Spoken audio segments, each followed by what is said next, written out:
Kalau pertambangan saya rasa tidak akan banyak terpengaruh. Tidak banyak terpengaruh.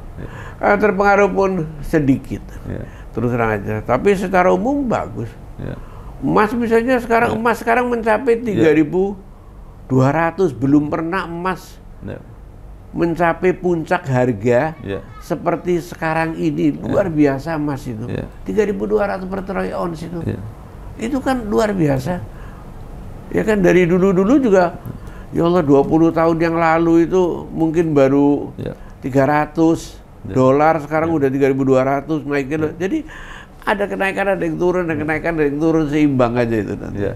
Karena orang merasa si Bevannya itu naruh hartanya, kekayaannya, simpenannya yang lebih aman itu di emas. Orang memborong emas semuanya kan di mana-mana gitu kan. Ibu-ibu yang kecil sama yang besar barangkali akan ke emas semuanya gitu loh.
Assalamualaikum warahmatullahi wabarakatuh. Waalaikumsalam.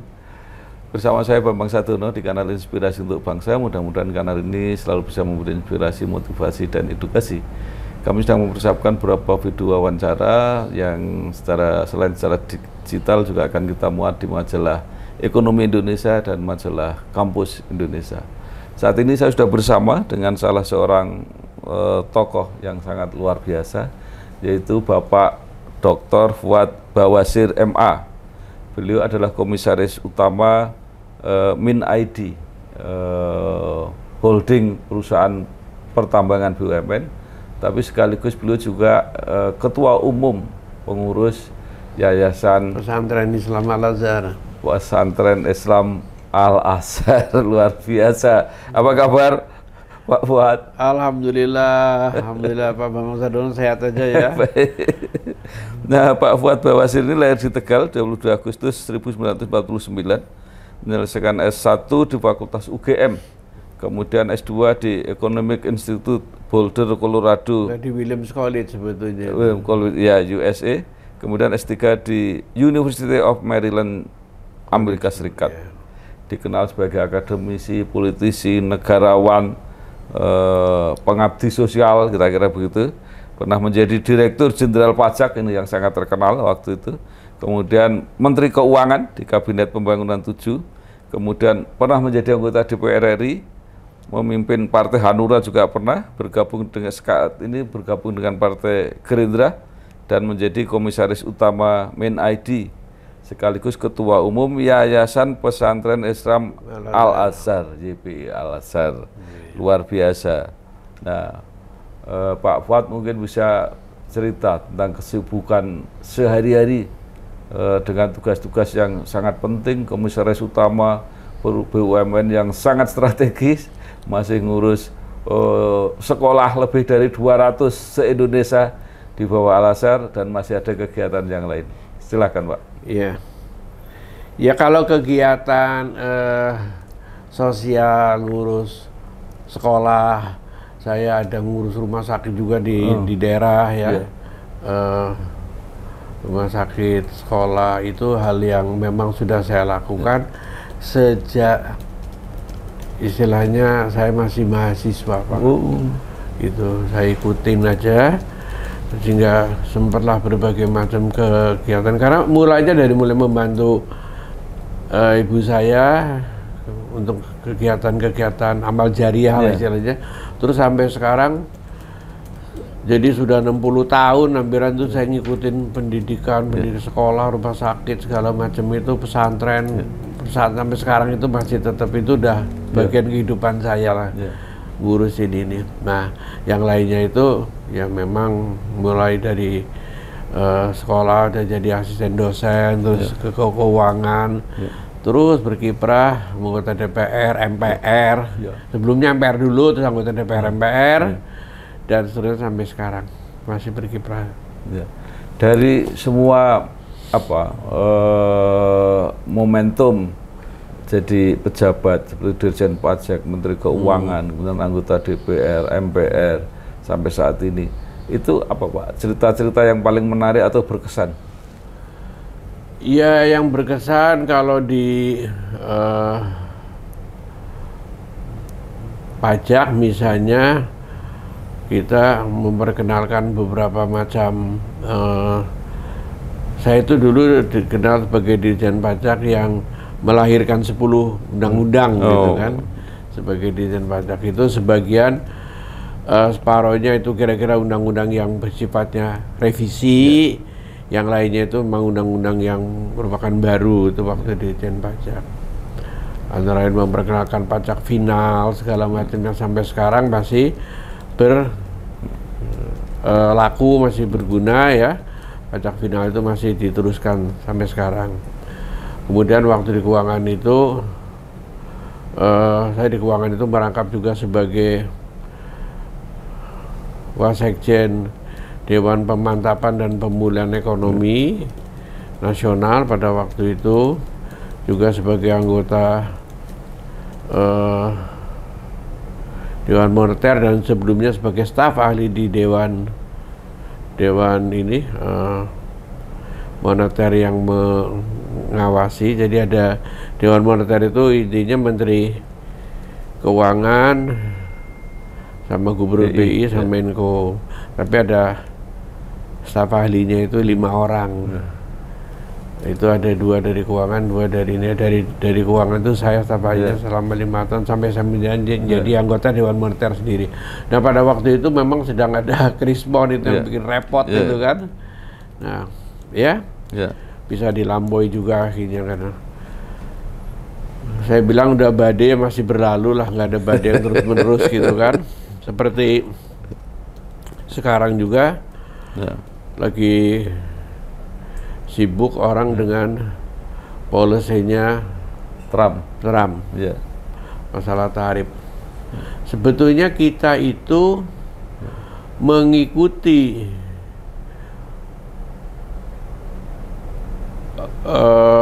globalisasi dalam perdagangan itu kan diluncurkan juga udah lebih dari 50 tahun yang lalu kan.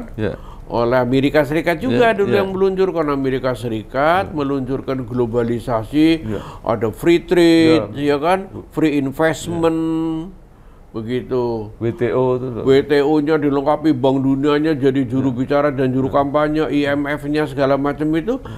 Ya kita mau tidak mau, sampai Pak Harto waktu itu pidato mau tidak mau, suka tidak suka, kita harus ngikuti globalisasi. Ingat Pak Harto pidato gitu? Betul. Kita ikuti itu. Ya kita sebetulnya pada waktu itu sih kurang tepat juga untuk kita. Ya agak tertekan juga kita kan. Tapi kita ikuti juga itu. Karena itu masih lagi jadi bendera internasionalnya lagi begitu. Ya. Cuman rupanya waktu itu diluncurkan, negara-negara barat, Amerika Serikat terutama itu, dengan Bank Dunianya, IMF, WTO-nya segala macam dikerahkan semuanya untuk mengibarkan bendera globalisasi, free trade, free investment segala itu. Berpikir kami memang yang kuat, negara barat kan. Jadi berani meluncurkan itu, kita harus ngikutin. Nah, pada waktu itu dia juga melihat Cina ini sebagai negeri yang masih terbelakang.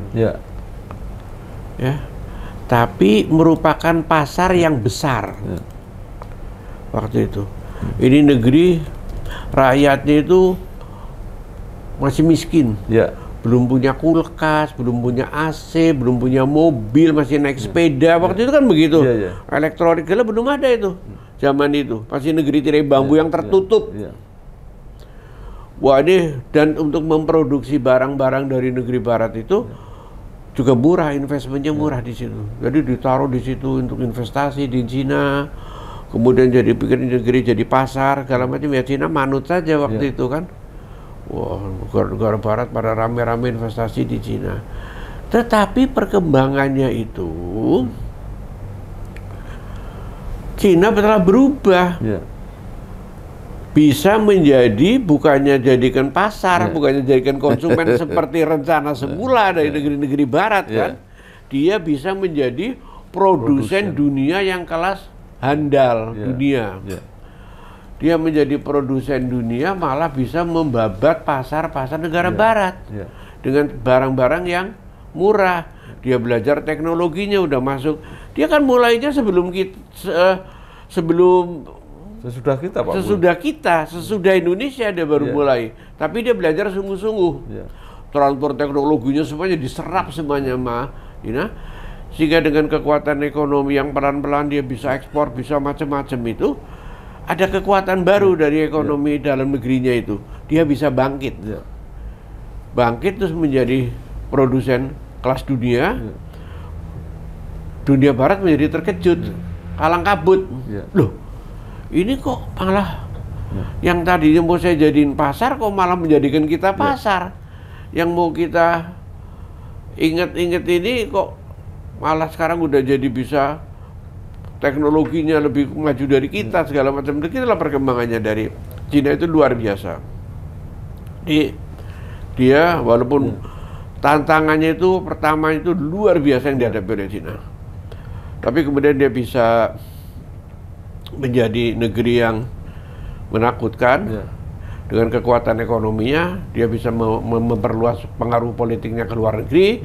Dia bisa memperluas pengaruh militernya, membangun militernya juga sebegitu rupa. Sehingga rupanya Barat berpikir, wah kita ini malah jadi babak belur ini dengan globalisasi. Akhirnya Barat memulai yang meluncurkan globalisasi, mengubah menjadi deglobalisasi alias proteksionisme. Jadi Barat itu kau yang memulai, kau yang mengakhiri, ya kan? Sekarang diakhiri oleh si Trump. Udah capek Trump ini kan? Tapi ya orang bilang udah terlambat. Karena sekarang mau mempertahankan supremasi Barat, maksudnya itu supremasi Barat bertahan berjalan. Tidak bisa ya, mungkin harus seperti sunatullah lah ya. Apa-apa itu dipergilirkan barangkali ya, kalau bahasa agamanya begitu, dipergilirkan. Yang di atas siapa muter gitu. Sudah menjadi terlambat, tapi sekarang dia sudah menyerukan deglobalisasi, artinya ada free tarif, ada enggak free trade segala macam. Udah repot lah Amerika itu kan segala macam. Nah, kalau menurut Pak Fuad, ini nanti ujungnya seperti apa, Pak? Pertarungan ini. Kalau tujuannya untuk mempertahankan supremasi Barat, sudah nggak bisa. Itu akan terjadi, paling tidak jangka pendeknya itu akan jadi seimbang. Ada dunia Barat, ada dunia Timur, ya. Jadi bisa juga semacam perang dingin. Kalau dulu perang dinginnya itu adalah Barat, blok Barat dengan blok Soviet. Ya, ini dengan paktonya NATO, ini dengan Pakta Warsawanya, ingat dulu waktu Uni Soviet kan. Sekarang kayaknya sudah lain lagi, dan bahkan kayaknya bisa terpecah-pecah belah itu dunia Barat itu sekarang ini. Jadi ujungnya akan transisinya itu sudah mulai akan seimbang, karena Eropa saja sudah mulai berkiblatnya itu bingung. Kalau ke Amerika, saya juga buktinya ditinggalin Amerika, sekarang dihantemin Amerika, saya diuntungkan juga oleh kehadiran Cina macam-macam kan. Saya juga diuntungkan oleh Cina gitu. Makanya ini sekarang kan perang tarif. Ada juga yang mengusulkan, loh, kalau perang tarif ini sekarang mau diakhiri dengan cara apa? Kita akan ngenolkan aja barang dari Amerika. Seperti Vietnam. Ya kan? Tapi kan ditolak sama Amerika. Saya jauh sebelumnya sudah bilang kalau dinol-nolkan saja, semua negara akan ngenolkan barang masuknya dari Amerika. Amerika nggak akan mau, menurut saya. Karena apa? Kalau sama-sama ngenolkan, ya Amerika tambah trade deficit, defisitnya tambah besar. Padahal Amerika tujuannya menghilangkan trade defisitnya itu. Jadi tidak mungkin menjadi 0-0.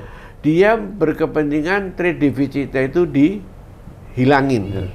Alhamdulillah ini Indonesia misalnya sudah ngirim delegasi, ngirim delegasi dan mungkin yang diterima pertama sekali oleh Trump, delegasi Indonesia, ya, diterima pertama kali oleh Trump itu nanti delegasi Indonesia. Itu harus menawarkan sesuatu karena Indonesia ini ya harus berimbang antara Cina dan Amerika. Itu kan kita ya mengayun di antara dua karang. Kalau zamannya Pak Hatta gitu ya kita pertahankan juga lah mengayun di antara dua karang gitu kan. Bebas aktifnya begitu dalam perdagangan. Nah kita harus menawarkan sesuatu kepada Trump supaya bisa berjalan. Amerika adalah pasar penting, Cina juga pasar penting bagi kita. Dua-duanya pasar penting. Cuman dengan Amerika trade defisit dengan kita surplus, Amerika defisit. Kalau dengan Cina kan sebaliknya, kita yang defisit, ya kan? Nah, makanya dengan Amerika dulu. Dengan Amerika sebetulnya kita yang akan ditawarkan saya kira itu cukup menarik, karena kita bisa membalik trade defisitnya Amerika, bisa surplus Amerika dengan kita. Loh gimana Pak? Ya kita ini kan mengimpor bahan bakar minyak itu, impor minyak kita kan besar. Kalau impor kita itu besar, nah kita beli aja dari Amerika, sama-sama impor juga, sama-sama beli juga. Daripada belinya terus terang aja nih, maaf ini penglihatan saya, beli kecil-kecil dari macam-macam, mana itu broker aja lah dari kita. Menurut saya itu broker. Banyak aja kita belinya nggak keteter-teter, nggak karuan. Itu broker ini brokernya ini sih, itu brokernya itulah kasarnya gitu kan. Dari negeri-negeri yang nggak jelas. Ya, saya nggak usah nyebutkan namanya ya, dari Afrika, dari ini itu nggak jelas lah. Udahlah kita sama-sama beli itu sekarang Pak, kita yang konkret aja lah, yang kita dapat keperluan perdagangannya jelas. Ini kita pindahin aja dah blok Amerika, sebagian paling tidak. Pak, ini kita impornya sekarang dari tempatnya negara Amerika ke Trump, ya kan? Sudah, Amerika itu sekitar paling 20 miliar, kita 30-an miliar ada. Import-import begitu dolar ya. Kita pindahin 18 sampai 20. Dari tempat-tempat yang nggak jelas pindahin ke situ udah surplus Amerika, udah senang Amerika. Karena tujuannya trade defisitnya diubah jadi surplus atau menjadi imbang, bukan mengenolkan tarif tujuan Amerika itu. Nah, saya kira itu kita bisa. Toh impor kita yang sama saja, kita impor juga kan, misalnya kayak gitu. Dengan ya kita lihat aja, ini kan perkembangan masih menarik. Tapi Cina ini tidak akan berunding. Ya Cina akan ngimbangin saja. Mereka berapa? Saya juga sudah cukup kuat kok. Nah, di sini kita nggak tahu nih. Makanya tidak akan ditunda sama Amerika. Ya silahkan kata Cina. Saya akan negara saya itu kamu kenain, saya kenain. Saya udah nggak bisa ditundukin begitu saja oleh saya, bukan saya yang kemarin, saya sekarang sudah lain kan begitu kira-kira. Nah kalau dengan Indonesia Pak, kaitannya dengan kita ekspor tambang nggak Pak? Kan ada juga yang dari Freeport dan sebagainya. Oh yang dengan tambang, dengan Freeport itu kita tidak begitu terpengaruh, kita tidak terpengaruh. Yang ekspor kita itu terutama dari Freeport, kebetulan Freeport dipunyai oleh sebagian oleh Amerika juga ya. Itu tidak terpengaruh. Kalau nikel ke sana juga enggak Pak? Mungkin produknya ya. Produknya, tapi yang kita kena ini pokoknya kalau ekspornya Freeport tidak. Tapi kita kan, ini kan bangsa ya elektronik, alas kaki, sawit gitu-gitu kan, mungkin ada kelapa, ada karet sedikit gitu-gitu lah ya. Itu, nah itu kita ekspor itu, ya itu kita bisa terus asal tadi kita impor kita yang nggak jelas, kita kasihkan ke Amerika saja. Ya. Kalau alutsista gimana Pak? Kan dulu agak ada hambatan. Alutsista itu memang susah. Di Amerika ini ya, alutsistanya itu, Amerika juga harus koreksi diri. Kalau barang udah dibeli sama kita, ya sudahlah, kita pemakainya tergantung kita. Ini udah dibeli sama kita, makainya dia yang ngatur, ya kan? Ini Amerika menyebabkan orang jadi ragu kalau ke Amerika. Udah dibeli sama Indonesia, ya udahlah terserah dia. Nanti embargo alatnya, embargo ini, jadi terlalu mencampur adukan antara ekonomi dan politik itu terlalu kuat Amerika. Nah dulu mungkin bisa begitu, sekarang kan saingannya banyak. Perancis, Inggris, Cina, ya kan, dan negara-negara lain mulai banyak kan. Itu nggak pakai begitu. Makanya Amerika nggak boleh terlalu ngatur. Kalau nggak, ya ngapain gue beli dari lo? Udah mahal, aturannya terlalu banyak gitu kan. Dia harus introspeksi diri Amerika terus terang aja. Kalau kayak gitu ya kita logis lah kalau orang beli dari negeri lain. Wong dia kayak begitu kan.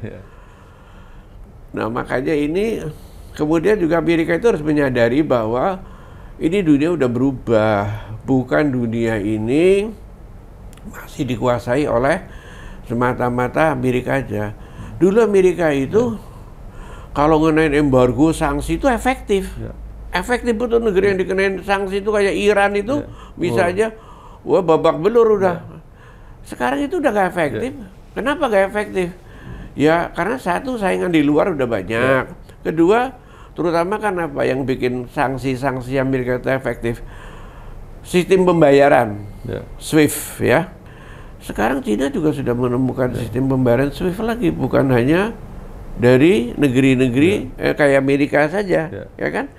Kedua, dolar juga sudah tidak merupakan mata uang dunia yang mutlak. Sekarang mata uang dunia itu sudah 50% udah hilang dari dolar, ya kan? Nah, Amerika itu kan takut juga terus terang aja. Walaupun dia bilang, oh kami tidak takut. Enggak bisa. Amerika kalau uang dolar tidak digunakan secara mata uang internasional, dia terus saja berat. Dia tidak bisa efektif lagi menggunakan embargo dan sanksi-sanksinya itu tidak efektif. Ya kan? Nah, dia tuh sekarang sudah mulai, wah gua kehilangan dolar, kehilangan sanksi-sanksi, gua nggak bisa efektif lagi kayak dulu, nggak begitu ditakuti. Oh, Cina dikenain tarif aja gua nantang, gua naikin lagi, ayo. Sudah nggak takut juga sama gua kan begitu. Nah, itu mesti harus ada perubahan. Dia nggak bisa terus menikmati dunia, mengatur dunia terlalu jauh. Sekarang dia kena sendiri, babak belur sendiri kan. Nah itu juga harus diimbangkan lah. Nanti sekarang emang ada gejolak luar biasa. Ya kan? Dikenain tarif sekian persen. Takut orang dunia kan. Ya, pasti semuanya takut. Tetangganya segala macam dikenain, kan ada segala kan. Sahabat-sahabat dikenain. Saya rasa reaksi orang itu masyarakat, ada yang reaksinya kayak Cina tidak berubah, ya tetap gua tegar, ada yang setengahnya goyang-goyang juga, ada yang dia melawan macam-macam lah. Tapi disitulah dunia memang akan mencari nanti keseimbangan baru lah, nggak usah bingung. Gitu. Makanya saya bilang kita nggak usah ribut-ribut benar itu kan, kita begini-begini aja. Kayak misalnya Trump mengeluarkan kebijakan tarif, pasar modal sebuah dunia juga ambruk, ya kan? Tapi kemudian dibatalin. Tapi waktu ambruk kan sudah banyak orang yang diuntungin besar-besaran, ya kan? Ambruk sahamnya diborong. Ada yang pembeli-pembeli tertentu kan borong besar, gitu kan?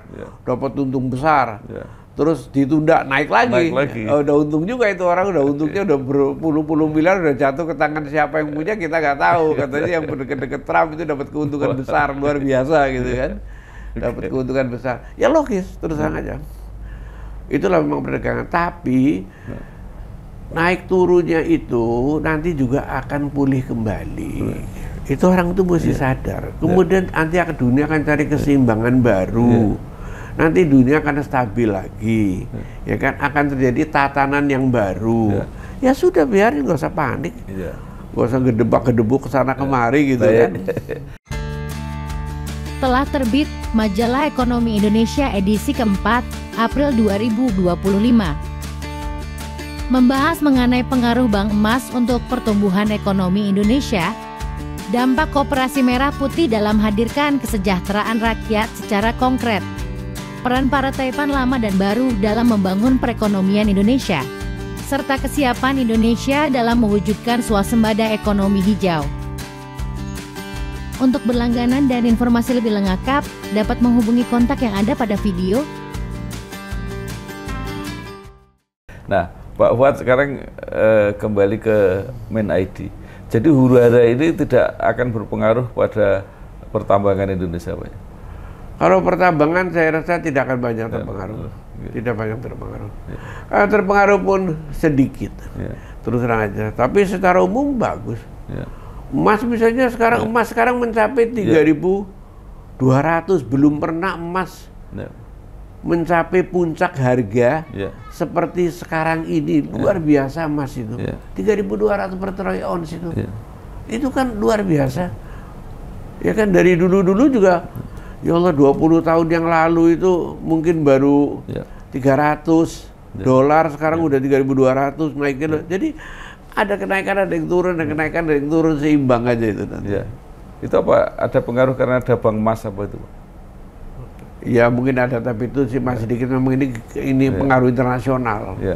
Karena orang merasa si Bevannya itu naruh hartanya, kekayaannya, simpanannya yang lebih aman itu di emas. Orang memborong emas semuanya kan di mana-mana gitu kan. Ibu-ibu yang kecil sama yang besar barangkali akan ke emas semuanya gitu loh.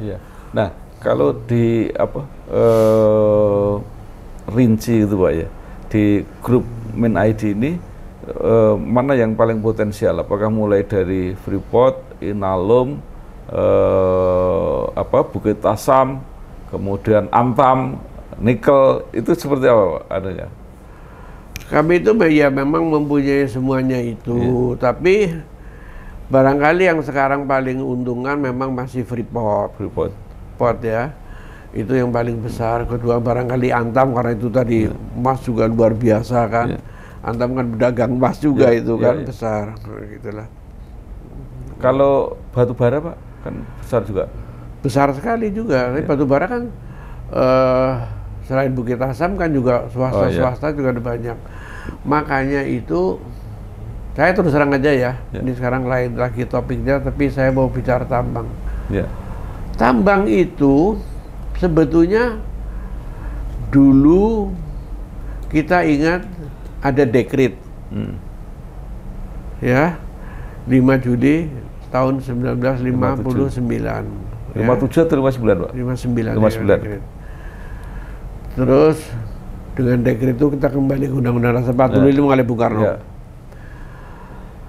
Dengan dekret itu dibikinlah undang-undang nomor 44 Perpu lah, nomor 44 ya tahun 60. Jadi tidak nyampe 1 tahun pengambil alihan itu ya Bung Karno udah membuat pelaksanaan pasal 33 di mana sumber kekayaan alam semuanya adalah milik negara kan, dikuasai oleh negara.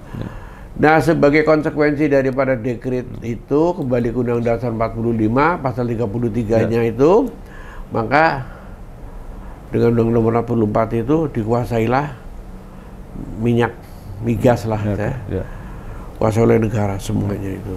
Pertamina lahirnya itu Pak ya? Ya, kemudian belum Pertamina, kemudian masih apa tuh dulu BPM atau apalah ya.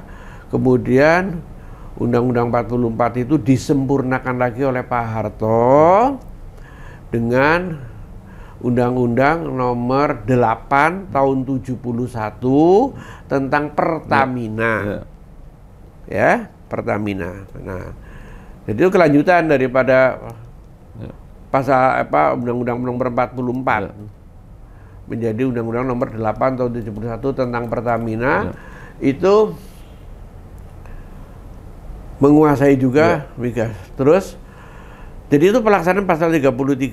Nah, tapi pelaksanaan pasal 33 apa cuman migas saja kan tidak. Harusnya kan semua kekayaan yang ada di dalam bumi itu kan termasuk semua mineral, batu bara ya kan. Nah, waktu itu belum sampai ke sana. Karena apa? Pak Harto berpikir tahun 71 itu memang satu minyak yang lagi booming. Kemudian itunya susah, teknologinya susah waktu itu, minyak kan investasinya besar. Jadi memang masih Pertamina dulu. Tapi Pak Harto juga menyadari bahwa kekayaan itu termasuk batu bara, mineral segala macam. Tapi kan waktu itu belum begitu ngetren lah caranya kan. Dan kata Pak Harto, toh ini batu bara juga sudah dipunyai oleh Bukit Asam. Ini juga Timah juga praktis yang menguasai masih PT Timah. Belum begitu inilah. Tapi sebetulnya akan diatur juga itu sebetulnya mau kayak dipertaminakan. Artinya semuanya itu milik negara, bukan kayak sekarang. Nah, terus waktu reformasi kok menjadi tiba-tiba menggelembung swasta terlalu besar, menguasai di bawah tanah itu. Harusnya itu tidak boleh. Terus terang aja, itu harus dipunyai kalau mau pelaksanaan pasal 33, mau konsekuen pasal 33, tidak boleh itu. Itu kita sebenarnya semuanya sadar melanggar dengan melakukan macam-macam. Harusnya itu kekayaan negara itu adalah termasuk bukan hanya minyak. Minyak sudah diatur seperti itu sampai sekarang, alhamdulillah udah bagus ya. Itu juga semuanya harus diperbaiki lagi. Harus itu semuanya milik negara, tidak boleh milik swasta itu. Seperti itu. Swasta boleh sebagai pelaksana kayak minyak tadi. Ya nanti dibagi, tapi kepunyaannya negara. Kamu dapat sekian-sekian. Ya kan? Nah, saya rasa itu harus menurut saya. Sekarang sudah terjadi seperti ini. Menurut Pak Fuad, apa yang masih harus dilakukan? Tetap bisa diperbaiki kalau menurut saya, bisa diperbaiki. Undang-undangnya diperbaiki. Iya, dan itu mereka juga tidak akan dirugikan lah si swastanya. Untuk transisinya itu ya. Misalnya gimana, Pak? Sekarang kan perusahaan-perusahaan itu yang ada yang sudah go public misalnya ya. Ya yang sudah go public ya tetap aja yang sudah go public, bagian yang go public tetap saja. Tapi yang belum go publicnya itu dipunyai oleh pemerintah, bisa diatur transisinya. Ya kan pemerintah yang punya dong. Masa ada si fulan jadi kaya raya, cuma nyerokin aja dari itu kok Kementerian gitu loh. Pura-pura kaya segala macam itu kan, punya negara itu kan semuanya itu. Jangan sombong-sombong amat lah. Ya kan, swasta itu petatang peteteng cuma nyarak-nyerok jualin aja gitu kan, mikirkan negara sebenarnya juga enggak. Dia cuma keuntungan aja, ambil negara. Minyak aja orang-orang asing dalam negeri semuanya mau kok diatur. Mereka itu nanti dapat bagian. Ya kasihkanlah misalnya kosnya berapa, nanti keuntungannya mereka dibagi. Ya kan? Sama lah kayak negara. Haruslah fair. Ya kan? Nah, lo kalau perusahaannya, ini misalnya yang udah ke publik juga bisa digini. Lo kalau perusahaannya banyak utang, lah itu yang utangnya itu dilihat oleh BPK atau BPKP atau apa. Kalau utangnya itu perusahaan untuk keperluan selain perusahaannya itu sendiri, untuk kepentingan bisnis yang lain dari si pengutang itu, ya tanggung jawabnya mereka sendirilah. Kalau utangnya itu dipakai oleh bisnisnya itu, ya berarti kalau diambil alih pemerintah, ya itu juga ikut diambil alih oleh pemerintah. Ngerti? Utangnya itu. Ya misalnya seperti itulah. Semuanya bisa diatur transisinya. Cuman masalahnya itu, ya kapan pemerintah mau melaksanakan? Bagi saya itu harus dilaksanakan harusnya. Pemerintah kan punya pengalaman yang bagus ketika mengambil sebagian besar Freeport itu Pak ke depan. Jadi mungkin metode itu bisa dipakai. Iya mungkin juga bisa seperti itu. Memang Freeport agak sedikit pengecualian, sekarang ini ya. Karena begini, Freeport itu sekarang kan kita udah punya 51% sih ya. Memang tambangnya itu luar biasa itu. Itu di bawah tanah.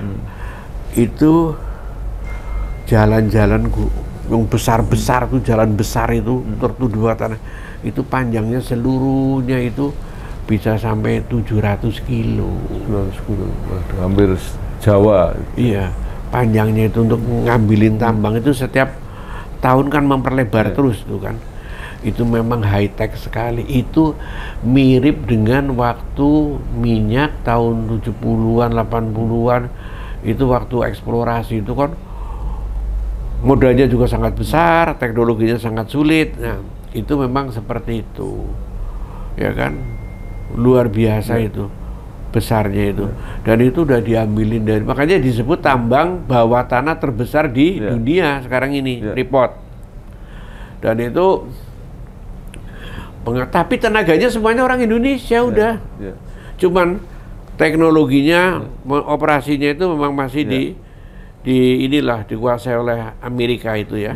Tapi semuanya orang Indonesia. Tapi katanya nikel juga potensinya sangat besar Pak untuk Indonesia. Ya besar sekali, memang nikel juga besar. Memang kita itu sebetulnya nikel terbesar di dunia sekarang ini, ya kan? Nah, tapi kalau Freeport kan ini masalah tembaga. Tapi intinya kita konsekuen lah. Mau apa saja itu, jangan sampai orang dikasih tanah terus tanah digadein ke bank segala macam itu, terus ya merasa udah hebat sekali ini itu. Menurut saya itu tidak masuk akal, tidak adil. Itu sawit segala macam itu kan, sekian juta hektar ke juta hektar. Menurut saya itu nggak benar lah, itu harus itu dibagusin. Dan mereka tidak akan dirugikan. Tapi mereka taat pada pemerintah, taat pada undang-undang dasar, taat pada pasal 433 itu. Harus dipegang oleh negara. Karena dulu memang Pak Harto, sekali lagi saya katakan, baru sampai kepada migas. Karena yang lain sudah dikuasai oleh negara. Praktis waktu itu ya, timah masih kecil-kecil lah, sudahlah nanti. Nah itu, ternyata kan sekarang malah swastanya luar biasa kan. Kalau kebesaran swasta juga itu malah bisa mendikte pemerintah lah. Pemerintahnya masih mencela-mencela kayak gitu misalnya kan. Pada dibayarin semuanya gimana? Nggak boleh juga, terus terang aja. Telah terbit Majalah Politik Indonesia edisi ke-8 April 2025. Dengan topik Jalan Tengah TNI untuk Bangsa dan Negara. Ingin tumbuhkan ekonomi sampai 8% hingga akhir tahun. Anjoknya IHSG masih terjangkau mitigasi, dan pejuang demokrasi pembela rakyat kecil. Untuk berlangganan dan informasi lebih lanjut, dapat menghubungi kontak yang tertera pada video. Jadi kalau ke depan potensi pertambangan ini semakin besar, semakin strategis.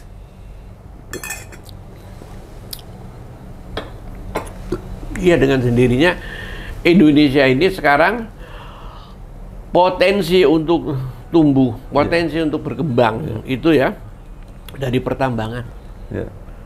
Jangan sampai pertambangan ini kita punya comparative advantage itu luar biasa tambang.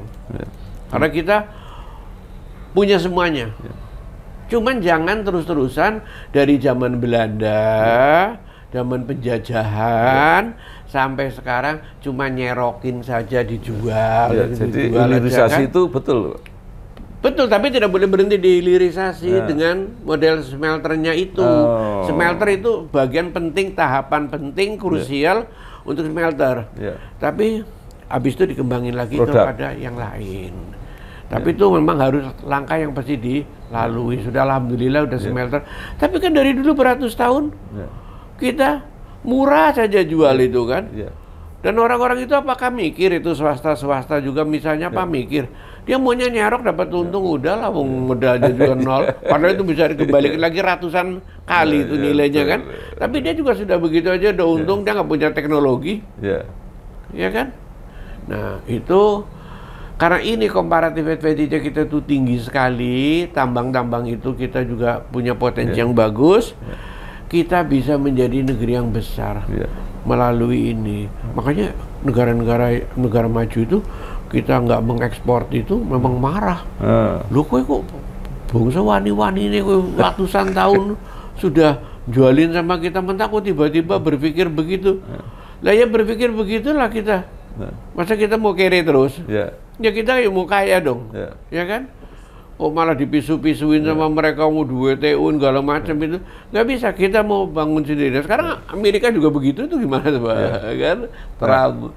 Ya silakan aja. Pak Fuad, ini kan perusahaan-perusahaan besar, terutama yang BUMN itu kan pertama kelihatannya kan perbankan, mungkin Pertamina, telekomunikasi, tapi sebenarnya potensi ini tadi kalau seperti cerita Pak Fuad kan luar biasa.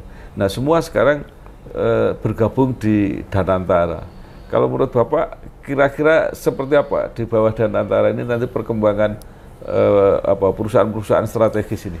Saya tidak mengatasnamakan Danantara dan atau Persis Danantara, tapi saya memperkirakan begini, Danantara itu kan untuk men-trigger saja, ya kan?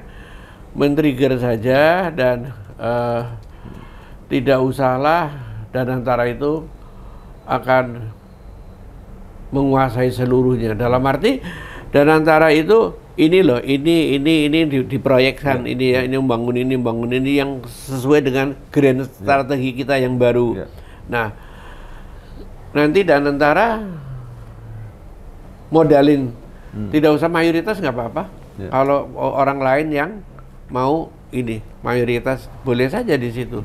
Tapi untuk men-triggerin Danantara itu mengarahkan, dia mesti tahu. Makanya yang penting kan ada asal undang-undangnya sudah jelas. Ya kan, kalau tambang ya kita punya segitu. Udah swasta akan mau juga swasta. Kenapa enggak mau? Karena toh mereka juga akan dapat keuntungan juga sama kok, asal dikelola dengan benar. Daripada kayak sekarang, tau nggak? Ilegalnya sudah luar biasa, illegal mining itu saya kasih tahu luar biasa, pencurian itu pencuriannya apa iya negara ini apa nggak ada aparat penegak hukum ya ada toh, tapi kan pencuriannya tetap saja di mana-mana, udah masih benar. Ya dulu kan nggak ada, ya mestinya di ini dong, dan pejabatnya juga zaman dulu kan pejabatnya juga nggak pada pedagang-pedagang, ya kan? Pejabatnya juga harusnya regulator ya regulator. Jadi sekarang regulator, pemain ini itu ya kacau sih terus terang aja menurut saya ya. Memang maaf ngomong ya pada tersinggung banyak banget ini. Saya tahu, tapi ya memang harusnya benar, regulatornya ada banyak benar. Nggak ada konflik of interest lah, ada konflik kepentingan. Nah, Pak Fuad, untuk MenID sekarang mempunyai pemimpin baru, dirut baru, latar belakangnya militer, berpengalaman memimpin Freeport. Nah itu kira-kira apa yang diharapkan dampaknya ke depan? Ya saya berharap lah cita-citanya yang tujuannya pemerintah itu bisa terpenuhi dengan kehadiran Pak Ma'ruf ya. Pak Ma'ruf itu sudah cukup pengalaman. Mudah-mudahan aja bisa tercapai untuk melakukan gerakan investasi dengan penanaman modalnya yang terlebih terarah lagi. Mudah-mudahan itu nanti bisa menggerakkan. Sekarang ini kan kalau dulu ya saya kasih tahu zamannya Orde Baru misalnya, untuk menggerakkan ekonomi apa yang digerakkan itu kan andalan ekspor kita kayak sepatu, tapi kan cuma jadi tukang maklon aja kan, garmen masih ringan-ringan begitu kan. Dan sekarang kan itu memang berhasil mengangkat pertumbuhan ekonomi, ya kan? Alhamdulillah jadi ada kemajuan yang lumayan bagus tanpa banyak utang juga, ya kan? Tapi pertumbuhan berjalan dengan baik. Nah, masa itu kan sudah berlalu. Nah, sekarang diganti dengan pertambangan ini. Penggantinya ini adalah pertambangan. Kayak sekarang ini kan ya, karena nggak ada penggantinya, nggak ada yang jelas. Utangnya nambah, kita zamannya kemarin-kemarin kan utangnya luar biasa jadi besar. Pertumbuhannya begitu-begitu aja, malah lebih kecil daripada pertumbuhan yang tanpa utang zamannya Orde Baru ya kan? Kok bagaimana itu? Utangnya banyak, pertumbuhannya juga malah kecilan begitu saja kan? Nah itu karena menurut saya strateginya tidak ada yang jelas. Dulu ada strategi tadi saya bilang sepatu segala macam itu, sekarang strateginya ini sudah nggak ada, ini nggak ada penggantinya. Nah penggantinya inilah sekarang adalah pertambangan yang bisa. Karena investasi pertambangan itu lebih kompleks. Ya, ini jadi listriknya, jalannya, pelabuhannya itu harus terintegrasi. Terus aja kita karena belum pengalaman, ya. Kecuali yang kalau Freeport kan semuanya dipikirkan benar. Oleh Freeport tuh dipikirkan benar, semuanya jalan, semua pabriknya boleh dibilang jalan, usahanya jalan, tambangnya jalan gitu. Nah kita ini kan masih pelepotan. Ada yang sudah jadi nggak bisa, ininya belum ada, listriknya nggak ada. Lu gimana? Udah investasi miliaran kok masih belum ada listriknya, nggak bisa jalan, gitu loh. Pak Fuad, saya pengen tanya sedikit. Bapak kan sering tadi menyebut Orde Baru. Bapak ini kan luar biasa. Di zaman Orde Baru juga mempunyai posisi yang penting, strategis.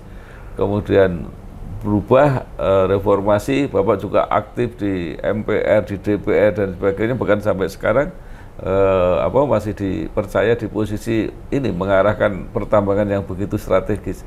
Itu sebenarnya resepnya apa? Karena saya itu kan mengabdinya kepada negara, bukan kepada rezimnya. Bukan kepada rezimnya, kepada negara aja. Kita masih hidup, masih bisa mengabdi kepada negara, kita abdikan aja pada negara. Ya kan?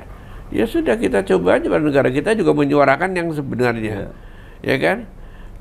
Saya juga nggak mementingkan diri sendiri. Misalnya saya mau punya tambang, ya mau tambangnya begini untuk kita, ini gitu.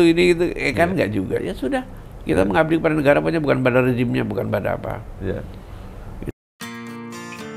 Setelah terbit majalah Kampus Indonesia edisi ke-6 April 2025 dengan topik mundurnya Profesor Hikmanto sebagai rektor setelah mencapai akreditasi unggul. Prediksi Profesor Suyanto tentang puncak disrupsi di tahun 2030. Juga Kampus Indonesia yang sedang mempersiapkan buku 100 Rektor Inspirasi Indonesia sebagai model inovasi untuk menyambut Indonesia Emas. Untuk informasi dan berlangganan, dapat menghubungi kontak yang ada pada video. Oke, sekarang pindah ke Al-Azhar, Pak. Jadi ini yayasan ini kan unik, atau mungkin banyak, tapi ini satu-satunya yang terbesar yang mengelola semacam franchise sekolah di Indonesia yang cukup besar. Nah, bagaimana Bapak kok kemudian memimpin ini Yayasan Pesantren Indonesia ini? Saya ini bukan ujuk-ujuk sebetulnya megang Al-Azhar. Saya ini sudah terlibat di Al-Azhar ini sejak tahun 90-an. Dari mulai masih, ya istilahnya masih imut-imut lah, terus kita kembangin terus bersama. Cuman saya waktu itu tidak eksis karena tidak memegang jabatan sekarang ketua umum, tapi sudah terlibat. Nah sekarang sudah terlibat jabatan ini dengan tugas untuk membenahi, memperluas. Ini ya waktunya memungkinkan saya sekarang bersedia untuk di sini. Karena Al-Azhar ini satu yayasan ini ya sebetulnya sudah lama. Tadi kan cuma masjid aja, makanya disebut YPI, Yayasan Pesantren, bukan pendidikan itu.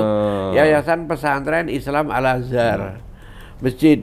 Nah setelah ada masjidnya baru kita mengembangkan pendidikan untuk mensupport masjidnya ini. Bukan masjid karena udah banyak ya kan, udah berpuluh-puluh sekolahnya segala macam.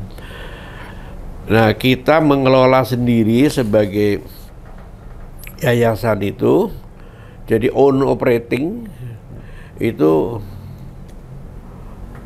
punya sekolah sendiri. Mungkin sekolah kita itu yang kita punya sendiri itu kira-kira 25%-an.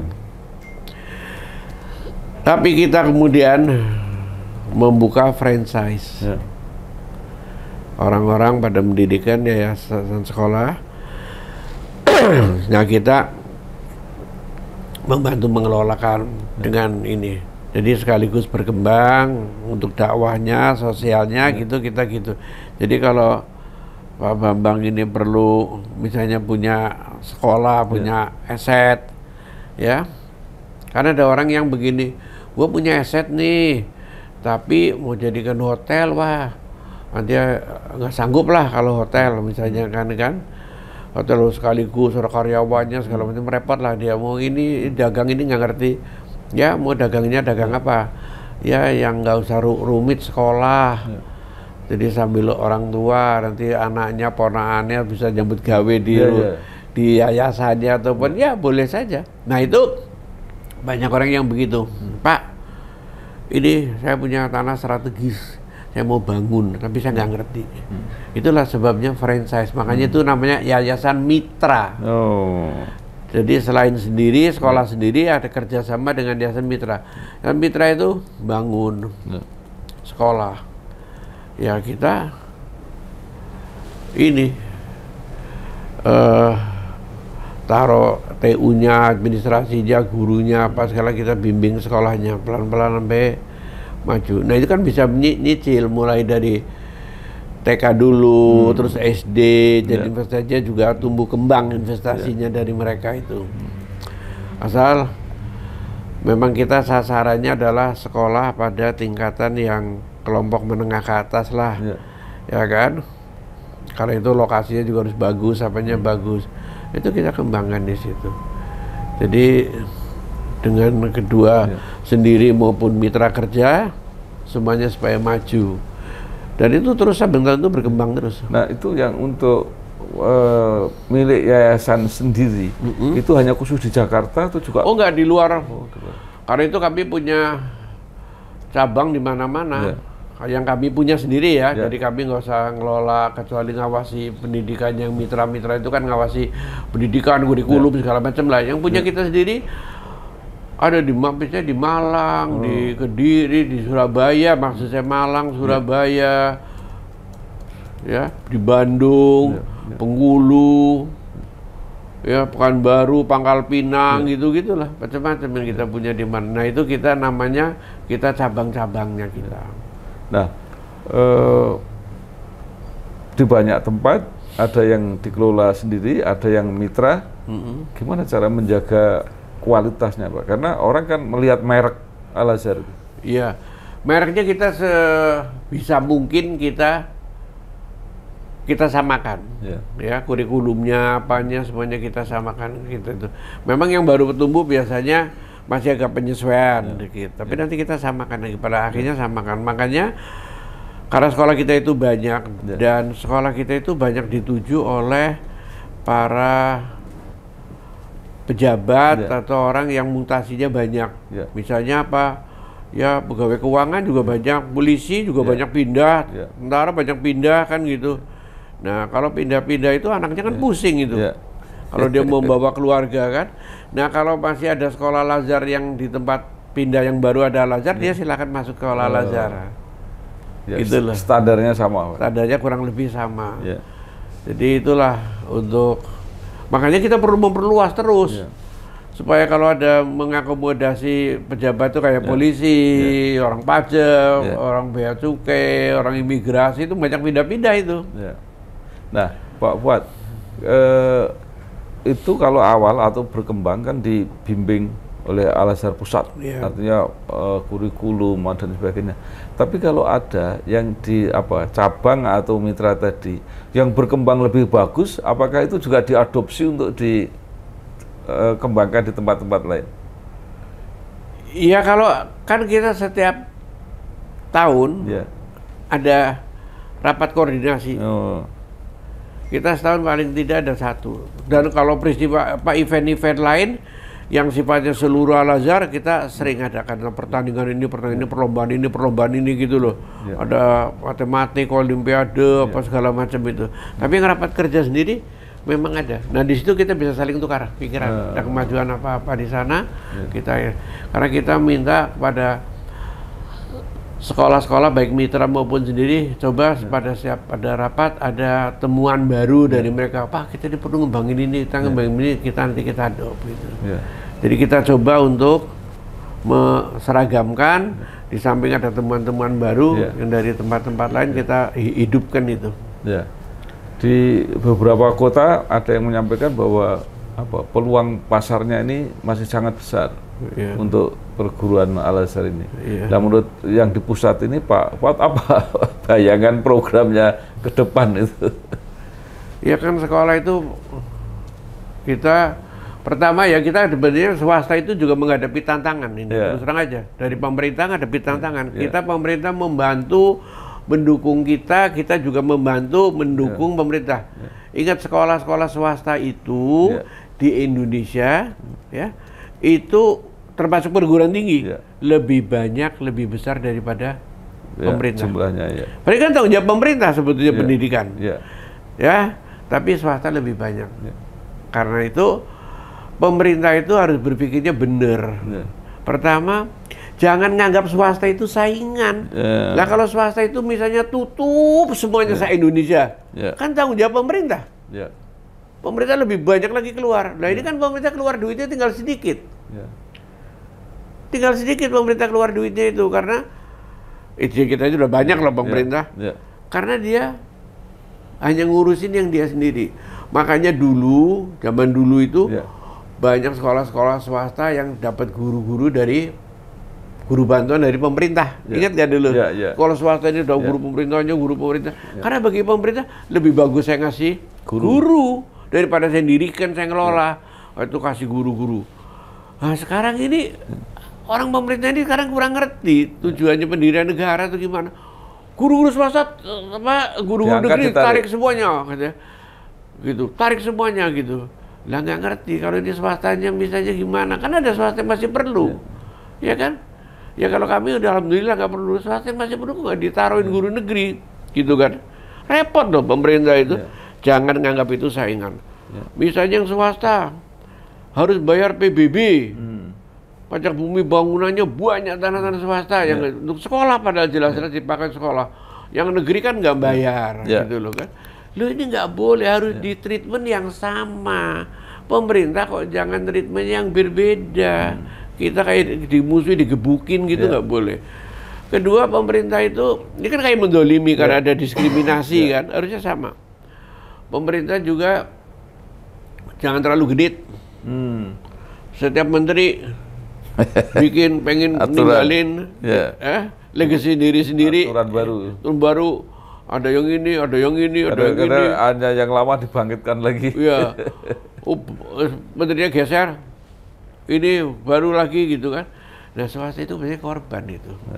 Tapi swasta itu udahlah menyesuaikan saja dengan pemerintah. Kita kalau lagi kumpul, udahlah. Uang pemerintah itu genit tuh cah gue lagi pengen populer seneng-seneng itu turun dia. Yang penting kita sendiri punya jelas. Misalnya kalau Al-Azhar kita punya program pendidikan Islamnya Quran hadis kita pegang teguh, kita nggak pengaruh itu oleh pemerintah. Ya kan, ini yang ini Budiukerti ini tetap kita rajin kreatif. Nah yang pemerintah apa yang maunya ini kita ikutin yang itu. Udah penyesuaian seperti itu. Tapi nanti jangan ganti lagi. Itu terus aja. Saya tuh juga ngerti lah di luar negeri itu boleh dibilang stabil. Di luar negeri stabil. Perubahannya itu stabil, benar gitu loh, ya kan? Nggak di sini. Siapa yang bikin simbol baru, nama baru ini itu segala macam. Genit banget tuh bahasa saya itu kan, menteri-menterinya itu gitu loh. Nah itu tantangannya bagi kita selain diskriminasi, ya pembagiannya itu ada ini. Ya kalau kayak Al-Azhar, alhamdulillah ya bisa survive. Tapi ya yang lain-lain repot jadinya. Gitu. Baik, luar biasa. Terima kasih sekali Bapak Fuad Bawazir. Baik, wawancara tentang tadi perekonomian dalam arti luas, khusus tentang MinID dan juga khusus tentang Al-Azhar. Mudah-mudahan apa yang disampaikan Pak Fuad ini benar-benar menambah wawasan kita, baik di bidang ekonomi, di bidang pendidikan, tanggung jawab negara, tanggung jawab pemerintah. Sekali lagi terima kasih Pak. Sukses, selamat berjuang. Assalamualaikum warahmatullahi wabarakatuh. Waalaikumsalam warahmatullahi wabarakatuh.